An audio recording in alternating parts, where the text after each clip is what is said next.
The music wasn't just loud, it was a living, breathing beast, clawing at Karen's sanity through her thin bedroom walls. She swore it laughed at her. Each bass thump a personal insult from her neighbor, Jake, the wannabe rock star next door. Karen, 52, had lived on Maple Street for 2 decades. Her tidy lawn and pristine mailbox a testament to her control. But Jake, 24, with his shaggy hair and endless backyard gigs, was a walking violation of her peace. His band's late-night rehearsals had been the talk of the neighborhood for months. But tonight, the volume was apocalyptic. Karen's hands shook as she dialed 911, her voice sharp enough to cut glass. "Officer, there's a disturbance, blaring music, probably drugs, too. Send someone now." The police arrived in minutes, lights flashing, cutting through the summer dusk. Officer Daniels, a veteran with a permanent sigh etched into his face, stepped into Jake's backyard, where a dozen young adults froze, red cups in hand. The music screeched to a halt. Jake, guitar slung across his chest, looked bewildered. "What's going on, man?" he asked, his voice cracking. Daniels pointed to Karen, standing at the property line, arms crossed, her eyes gleaming with righteous fury. "Ma'am, you reported a noise violation?" Daniels asked. Karen nodded, her lips a tight line. "It's unbearable. Every night. This noise pollution. I can't sleep, I can't think." "Do something." Jake threw up his hands. "We were just jamming, Karen. It's not even 10 p.m. The crowd murmured, some snickering, others glaring at Karen. The air crackled with tension, neighbors now clustering at their fences, phones out, recording the showdown. Daniels raised a hand for silence. "Let's see the source of this noise." He gestured toward Jake, set up a modest amp and 2 speakers on a rickety table. But as he approached, his flashlight caught something odd. One speaker was smashed, its cone torn, wires dangling like entrails. Jake's jaw dropped. "What the hell? That was fine an hour ago." Karen's face twitched, just for a split second, but Daniels caught it. He turned to her, his voice calm but probing. "Ma'am, any idea how this happened?" Karen blinked rapidly, her hands fidgeting. "No." "Why would I know? They probably broke it themselves. Those delinquents." Jake's bandmate, Sarah, a fiery drummer with purple hair, stepped forward. "Bullshit, Karen.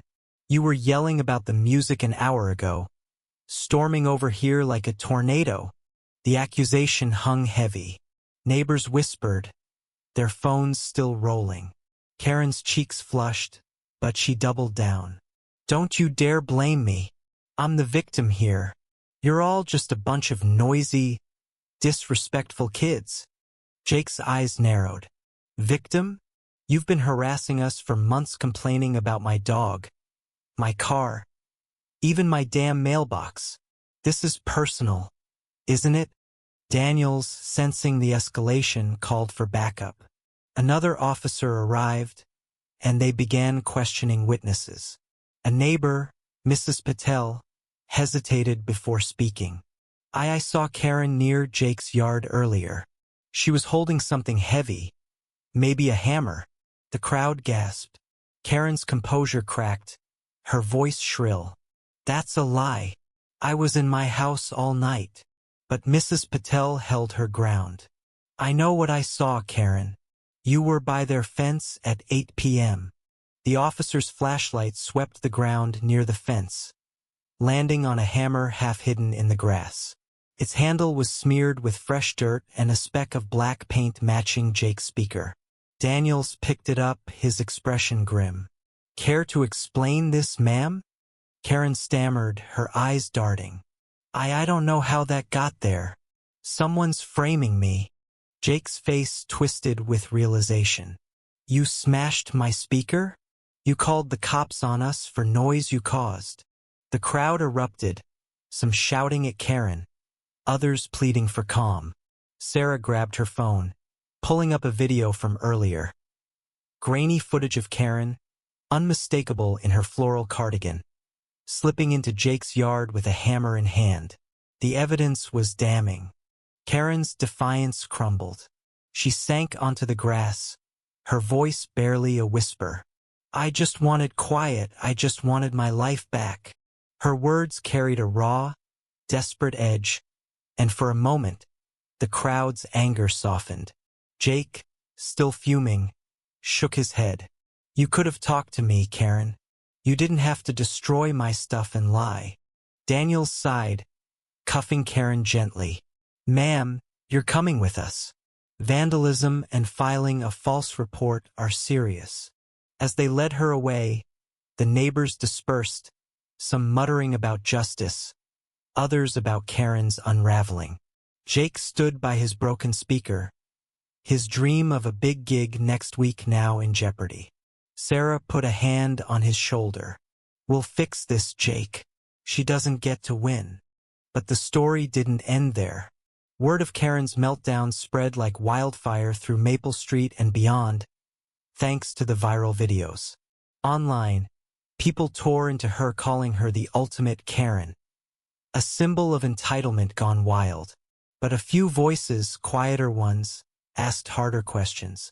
Mrs. Patel posted on the neighborhood forum, "Karen's lived alone since her husband left. Maybe the noise wasn't just noise to her, it was a reminder of everything she's lost." Jake, scrolling through the comments, felt a pang of guilt. He remembered Karen's late-night pacing, the way her lights stayed on past midnight. Had he been too loud, too careless? He'd assumed she was just a busybody, but maybe there was more to her rage. Still, she'd crossed a line destroying his property, lying to the police. He couldn't forgive that, could he? Days later, Karen was released with a fine and community service. She avoided Jake's street, her house dark, her lawn unkempt. Jake's band scraped together enough to replace the speaker, but the gig was canceled. The neighborhood, once tight-knit, now felt fractured, with whispers of Karen's meltdown lingering at every barbecue. Some saw her as a villain, others as a cautionary tale, a woman pushed too far by loneliness, or perhaps her own stubbornness. The truth, as always, was messier. Karen's outburst wasn't just about music. It was about control, loss, and a world that felt like it was slipping away. Jake's band wasn't just about noisy, it was about dreams, youth, and a refusal to be silenced. Both were fighting for something, but neither won. The broken speaker, the hammer, the flashing police lights, they were all pieces of a deeper fracture, one that no one could fully repair. What do you think? Was Karen's reaction justified? Or was she entirely in the wrong? Share your thoughts on where justice lies in this tangled mess.